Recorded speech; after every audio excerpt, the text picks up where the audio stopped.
अब आगे अगले दिन आयान आग बबूला हुए यहां से वहां घूम रहा था, जिसे हर कोई देख रहा था और वो पता नहीं क्यों, लेकिन रोनित के पीछे उसके चक्कर लगा रहा था। बार बार वो रोनित के सामने जा रहा था, जिसे देखकर तेज बस हंस रहा था, लेकिन बाकी किसी को भी समझ नहीं आ रहा था कि आखिर आज आयान को रोनित पर इतना प्यार क्यों आ रहा था। वही रोनित बखूबी समझ रहा था, लेकिन फिर भी वो जानबूझकर आयान को इग्नोर कर रहा था। रोनित ने रुककर एक गहरी सांस ली और अपने साथ मौजूद आयान को देखते हुए बोला, क्या आज तू एकदम फ्री है जो मेरे चक्कर लगा रहा है? आयान ने कुछ नहीं कहा, बस उसे घूरता रहा तो रोनित ने भी अपने कंधे उचका दिए। जब तक आयान अपने मुंह से कुछ नहीं कहता, वो भी कुछ नहीं कहने वाला था। उसने ये सोच लिया था और उसे आज आयान को देखकर बहुत मजा आ रहा था। आखिर आयान ने आज तक कितने लोगों को परेशान किया है, तो उसका परेशान होना तो बनता था ना। रोनित फिर वहां से चला गया। आयान भी उसके पीछे पीछे चला गया। वही कुछ दूरी पर अंसार और तेज उन दोनों को देख रहा था। तेज तो अपने दांत दिखाते हुए हंस रहा था, लेकिन अंसार नहीं। आखिर उसे कुछ समझ ही नहीं आ रहा था। उसने तेज से पूछा, ये भाईजान को क्या हुआ है आज? तेज ने हंसते हुए उसके कंधे पर अपना हाथ रखते हुए कहा, शायद तुमने आज ध्यान नहीं दिया क्या? आज कहीं भी तुम्हें महिका जी नजर आई? तेज की बात सुनकर अंसार ने कुछ सोचते हुए कहा, नहीं, मैंने उन्हें कल से नहीं देखा। क्यों? तेज ने हंसते हुए कहा, यही वजह है कि आयान रोनित के पीछे घूम रहा है। अंसार ने कंफ्यूज होकर कहा, क्या मतलब? अगर महिका जी नहीं मिल रही तो भाईजान रोनित सर के पीछे क्यों घूम रहे हैं? तेज ने उसके सर पर चपत लगाते हुए कहा, इसलिए मैं कहता हूं अपने लिए कोई लड़की देख लो, ताकि तुम्हें भी थोड़ा ज्ञान मिल सके। मिस ताहिरी महिका जी की बहुत अच्छी दोस्त है, जो जहां महिका जी होती है वही ताहिरी होती है। इसलिए अगर आयान को महिका जी दिखाई नहीं दे रही तो ताहिरी को पता होगा कि वो कहां है, क्या वो वापस चली गई है। और रोनी और ताहिरी के बीच अब सब कुछ ठीक हो चुका है, तो जाहिर सी बात है कहीं जाने से पहले ताहिरी ने रोनी को बताया होगा, तो रोनित को पता है, इसीलिए आयान उसके पीछे घूम रहा है। अब समझ आया कुछ? तेज की बात सुनकर अंसार ने अपना सर हिलाते हुए कहा, हाँ समझ गया। तो क्या महिका मेम वापस चली गई है? तेज ने अपने कंधे उचकाते हुए कहा, ये मैं नहीं जानता, हो सकता है उन्हें कुछ काम आ गया हो। वो एक बिजनेस वुमन है, उनके पास हजारों काम है। अंसार ने अपना सर हिला दिया। अगले दिन आज भी आयान को महिका कहीं नजर नहीं आई, जिस वजह से वो बस गुस्से में रहता था। जब उसने महिका से मिलने के बारे में सोचा, तभी वो गायब हो गई, नहीं तो वो हमेशा उसके पीछे रहती थी। इस वजह से उसे गुस्सा आ रहा था और उसके गुस्से का शिकार हर कोई हो रहा था। रोनित और तेज जब परेशान हो गए तो दोनों उसके पास गए। रोनित ने उसे देखते हुए पूछा, तुझे हुआ क्या है? इस पर आयान ने खा जाने वाली नजरों से उसे देखा, जिसे देखकर रोनित ने कहा, तू ये बात नहीं मानेगा कि महिका जी के ना दिखने से तू पागल हो रहा है, लेकिन मुझे जिंदा जरूर निगल लेगा, क्यों? उसकी ये बात सुनकर आयान ने अपना चेहरा फेर लिया, जिसे देखकर तेज और रोनित ने एक दूसरे को देखा और अफसोस से अपना नामे सर हिला दिया। रोनित ने कहा, ठीक है, जैसी तेरी मर्जी। इतना कहकर वो जाने लगा।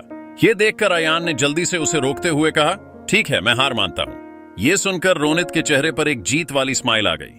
रोनित ने चेयर पर बैठकर अपने कंधों को दबाते हुए नाटक करते हुए कहा, तेजू, पता है आज मेरे कंधों में दर्द हो रहा है, क्या यहाँ कोई है जो मेरे कंधों की मालिश कर सके?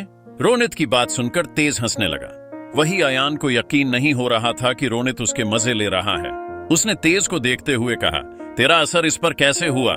फौर इतना कहकर उसने फिर से खा जाने वाली नजरों से रोनित को देखा, जिसे देखकर रोनित ने उठते हुए कहा, लगता है यहाँ कोई नहीं है, फिर मैं जा रहा हूँ।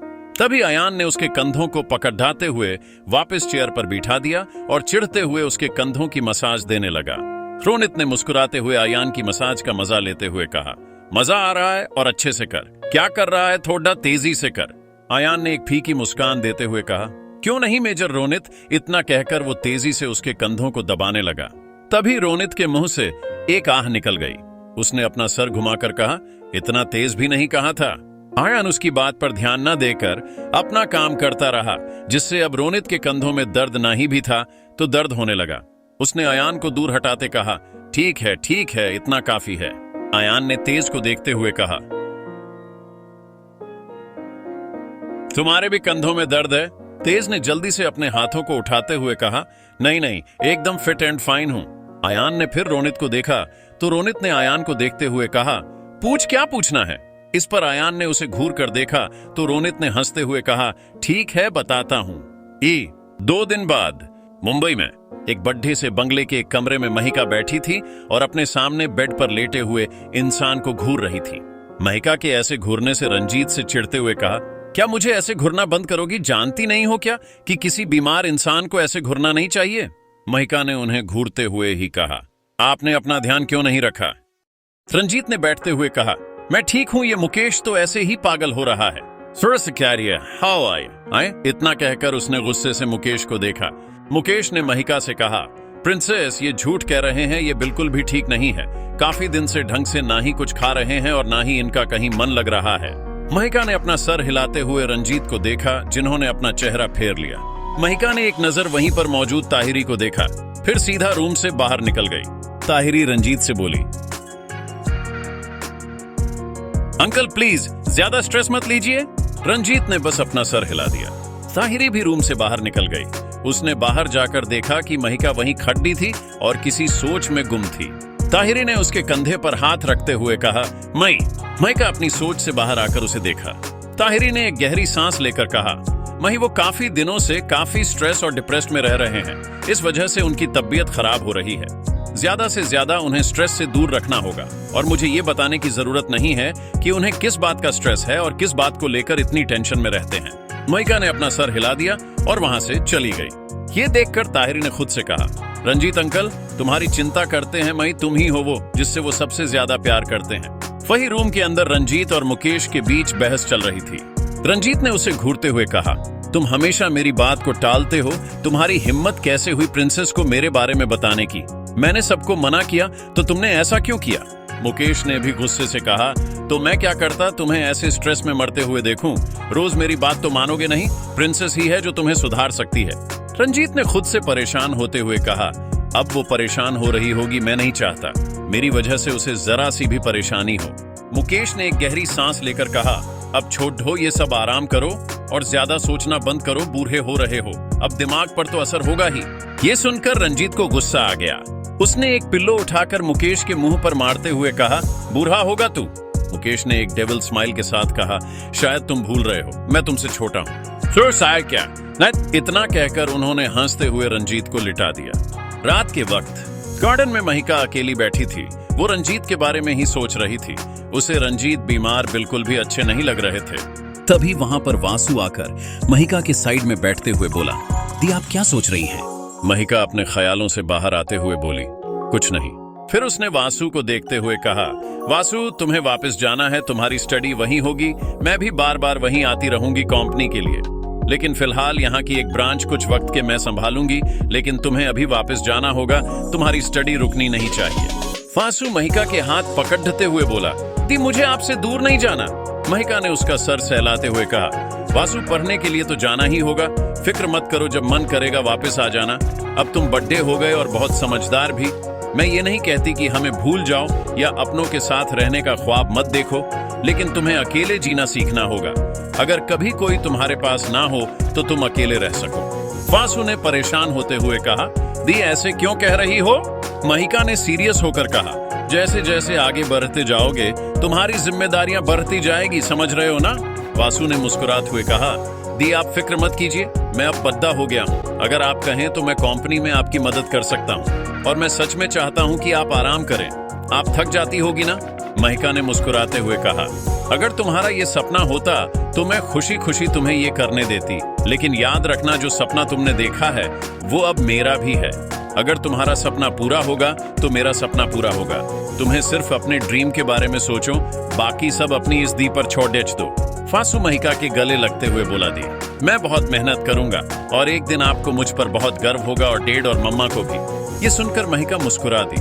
महिका ने अपने मन में कहा, जब मुझे तुम पर गर्व होगा उस दिन मुझे यकीन हो जाएगा कि मैंने तुम्हारी अच्छी परवरिश की है। मम्मा को मुझसे कोई शिकायत नहीं होगी। इतना कहकर उसने वासु का सर चूम लिया। वासु ने कहा, लेकिन मैं एथन भैया की मैरिज अटेंड करके ही जाऊंगा और उनके साथ ही वापस चला जाऊंगा। महिका ने मुस्कुराते हुए अपना सर हिला दिया।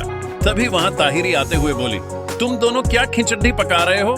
ताहिरी को देखकर वासु ने महिका से कहा, दी आपको नहीं लगता इन्हें भी मेरे साथ जाना चाहिए?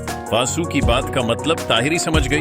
वो जल्दी से कहा, हे बच्चे, शायद तुम भूल रहे हो कि इस हिटलर की सेक्रेटरी भी हूं, तो मैं इसे छोड़ कर नहीं जा सकती। तुम्हें अकेले ही जाना होगा। वासु ने ताहिरी को देखते हुए कहा, ये तो सिर्फ एक बहाना है।